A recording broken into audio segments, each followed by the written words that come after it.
ஒரு காலத்தில் ஒரு கிராமத்தில் ஒரு தொப்பி விற்கும் வியாபாரி அவன் இருந்தான். தினமும் கிராமமாகச் சென்று வண்ண வண்ண தொப்பிகளை விற்பான். ஒரு நாள் வெயில் அதிகமாக இருந்ததால் அவன் ஒரு பெரிய மரத்தடியில் ஓய்வெடுத்தான்.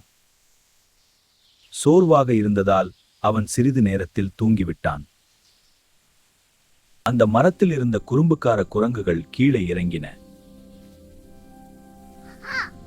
அவை கூடை திறந்து வண்ண வண்ண தொப்பிகளை தலையில் போட்டுக் கொண்டன. சில நேரம் கழித்து வியாபாரி விழித்தான். மேலே பார்த்தான். அனைத்து குரங்குகளும் அவன் தொப்பி போட்டிருந்தன. அவன் என்ன செய்தாலும் குரங்குகள் அதையே செய்தன. அப்போது அவனுக்கு ஒரு புத்திசாலி யோசனை வந்தது.